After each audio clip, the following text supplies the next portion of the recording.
The whole goal of the learner-centered model is to cultivate self-direction in students. It's a model that combines multiple approaches to education, proficiency-based learning, flexible pathways, personalization, ongoing formative assessment, and a way for teachers to sort of step off the stage and hand it over to students.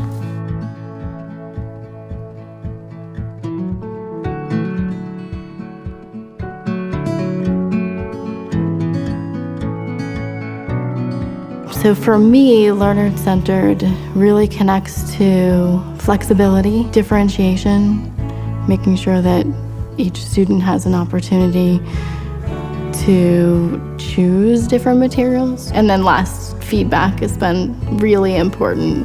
Learner-centered has meant for me that my students take a very active role in their ownership of their learning. And one way we do that is through technology and that blending of using the Google Docs and using those different platforms to kind of collaborate between each other and with myself. But it's really worked for my students to take ownership in that way. When I see them doing projects where they have a say from the start, they're a lot more engaged, they're more invested in it. It means more to them, and they're really proud of what they put out there. I think probably the thing I notice the most is that each and every student is accountable for their own learning.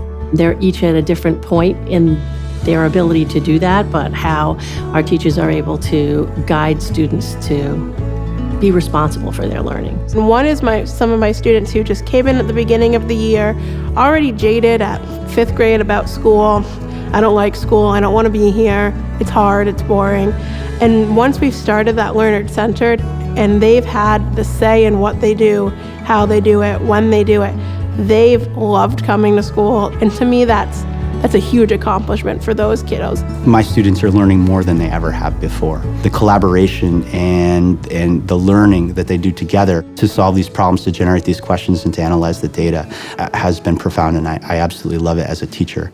So at the beginning of the year, we met as a faculty, really talking about what we wanted this to look like. And I would say there was a little bit of a resistance. There was, a few teachers that really were gung-ho and really wanted to build this. And they were sharing out the results in their classroom. And I think that caught on like fire because all the teachers really bought into it. And I think it's important that they were able to see how meaningful it was for the students and how engaging it was for the students, and therefore they were very committed to it. It's all coming together. The feedback we're getting is more timely and mimicking what we're doing in the classroom with a learner-centered model. And so it's a lot more applicable to what's happening in the moment. So it's a nice way for me to adjust my practices. And so I just shifted my instructional philosophy to work with the push towards spending more time on skill development, literacy skills and critical thinking skills. And as I do that, I'm able to build in opportunities for self-direction. I can build in opportunities for more authentic learning.